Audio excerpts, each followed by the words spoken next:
Hey folks, thanks for joining me today. So today we're going to be doing the tutorial for the soul symbol for August. And I'm really excited about this one because I've got two very important people in my life that have birthdays in August. One's at the beginning and one's at the end. So I was really excited to do this one. So the way I started it was I painted my rock white and let it dry. Then I used a compass and a pencil and I lightly sketched on a circle so I knew where my gem needed to be on the center of the rock. And this is a rock from the one of the molds I got from the Happy Dotting Company. And they're really cool because they have like a little bit of a bump in the very center. So it's easy to find for your compass to get the center of the rock. You don't have to do all the measuring and all that good stuff. It's already done for you. So I use that as my center. And by the time you get all the paint on it, you don't even notice it anymore. So you could always sand it off. It comes off really easy, but definitely a great built-in tool for these molds. If you want to get a hold of any of these molds, please visit the Happy Dotting Company on Etsy. I did put a link in the description below and go and check out all of her stuff. It's amazing. I use all of her molds in all of my tutorials. So anything that you see, you can get from Angela at the Happy Dotting Company. So just to catch you up here, I'm making the gem color here. It's peri, Perlote. I'm really sorry. I probably really butchered that. But it's the gemstone for August. So I'm using leaf green and some Boston fern, mix them together, and then I add a little bit of white for the center. So I'm using here, right here, my new blending brush. There's a link in the description below for that as well. I'm adding just a little bit of white to blend it all in, and then my finger sponges. And of course, those are also listed in the description below. I let that dry and then I give it two coats of this soft glittering top coat. It's just to give it a little bit of glitter. I like the bling bling and glitter, things that shine. I've always been attracted to those kinds of things. But it just adds to it, makes it look more real, more like a gem. So I like to add that on there. So while I'm waiting for that to dry, I'm now going to paint the rest of the rock black. So I'm just going around the edges of the gem. I will be doing the frame of it in gold, like I have with all of my other ones. And I just paint the rest of the rock black. And it just gives that I guess sort of it separates the gem from the actual stone that I'm working on, but it also provides a nice background for when I do my dots around it when I'm doing my frame for the finishing touches. So that's why I do this with black. Sometimes you make a mistake, and like I just did, tried to rub it off with my finger. Didn't work, so I got my Q-tip with a little bit of water on it and I just rubbed it off. And when your paint is wet like this, if you catch that mistake right away, it comes off fairly easy, and then you can just go back over it with your paint that you're using, and voila, it doesn't look like there was a mistake there ever. So I'm using a wide angle brush here because I'm also going to be painting the back part of the stone. You won't see that part because it's boring, but I do paint the back as well, and I resin the whole thing, and then I do felt the bottom as well so that anybody who does purchase it, it won't harm your furniture or anything. So there is that option. So now what I'm doing is the frame, and I'm using my fine lining brush. Now this one is a handmade brush that I did. It's an old brush that I had that the bristles were starting to fray or separate. So what I did was I separated them by 90% to 10% approximately, and I cut off the 90% of the bristles. So that way I was left with this really small uh, lining brush, I guess, and I put it into a cup of hot water and let it sit overnight, and it creates this curve so that I can really use it uh, and drag the paint through. It's easier to pull the paint than it is to push the paint with this particular brush, but it's one of my favorite go-tos. You can also buy little brushes on Amazon, and I have done that.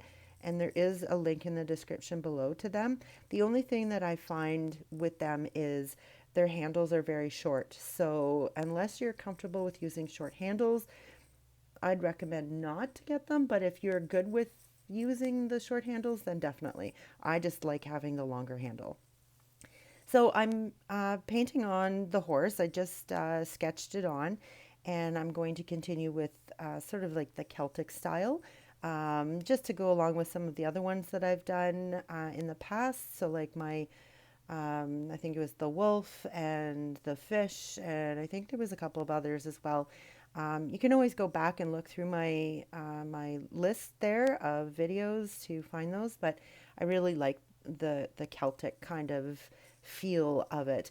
And August is, like you obviously know now, is the horse. So the meaning of it is like the free spirited horse, you run free in the wild, always embarking on adventures. And it's amazing how much these actually represent the people that I know that have birthdays in those months. Like, I'm telling you, it's crazy.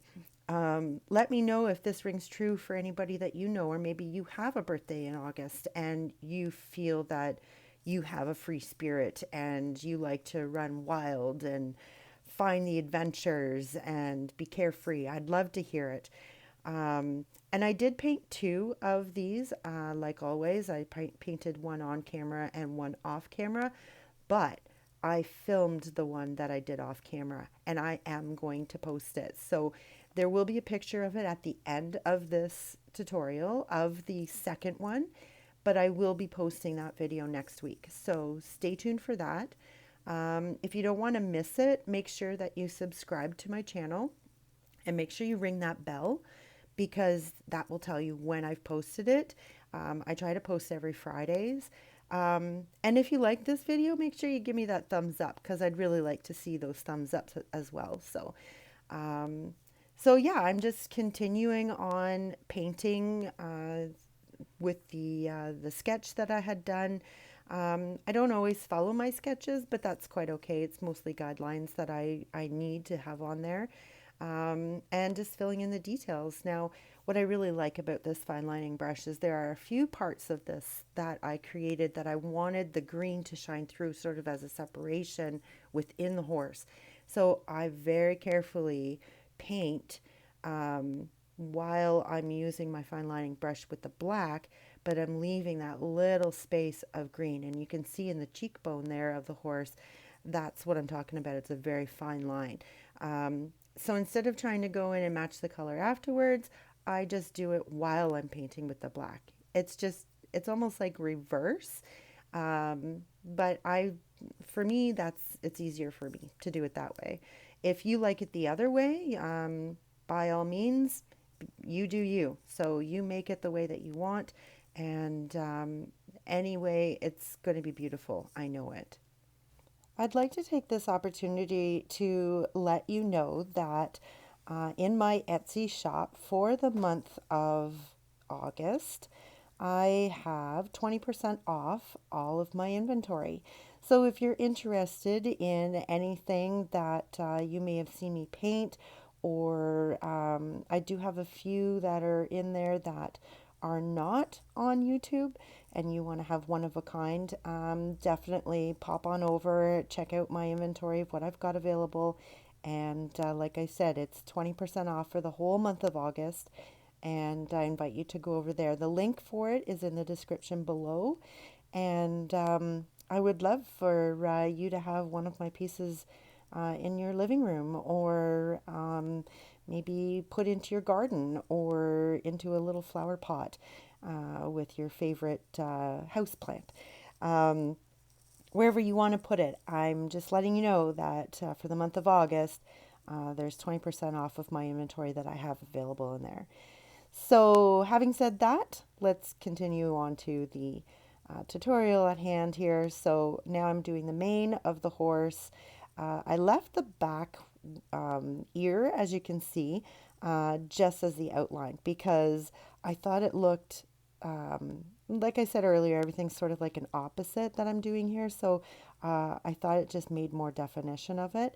And then I decided the mane wasn't wispy enough. So I really had to do some more sort of wind-blown hair look. So that's what I'm doing here is I'm just adding little bits of hair that's sort of flying around and making it a little bit more unison. Well, not unison, it's all over the place. It's a bad hair day for this horse. But it is something that I just wanted to do just to add a little extra to it.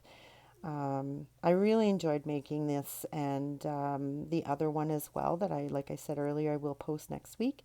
Um, but it's amazing how beautiful this turned out. So now I'm using my rubber template there, or my silicone template from the Happy Dotting Company, once the paint is dry, so that I can put on sort of little ticks so I know where to put my dots to go around for the frame. And I'm using my tools from the from the Dotting Center. There is a link in the description below for that as well. And if you use my discount code, you get 10% off. But I'm doing every other tick or mark with a green, and then with a slightly bigger tool, I'm going in with the gold. Because what I'm going to do is put some bling bling on the gold, and you'll see that very shortly.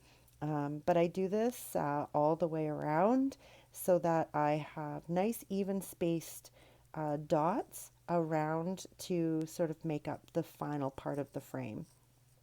So the last dot goes on now, and then I do some walking the dots. So I'm using white, and I'm putting one dot in the center at the bottom of the dot of the green dot, and working my way up without reloading my tool. So this is a nail stylus that I'm using, and as I work up, it lessens the amount of paint that is on there, so it makes the dot smaller. And then I just reload, redot the center dot. Here's a close-up for you. So I put the dot on, work my way up, and the dots get smaller, reload, redot, and do the other side. And I do this all the way around all of the green dots. And I find that it gives it kind of a lacy look, and I really like it. So now I'm going to do the same thing, but this time I'm using the green, and I'm doing two dots around or on either side of the big white dot, and then one dot at the bottom. So one dot, two dots on either side, and then one at the center at the bottom. And then I use a smaller nail stylus and I walk the dots up on either side. So there you see it there, and again on the other side. And I do this all the way around as well. And then the final part, I'm using some triple thick, and I'm putting on some gems. And there you have it, folks. Life is what you make it, so get creative.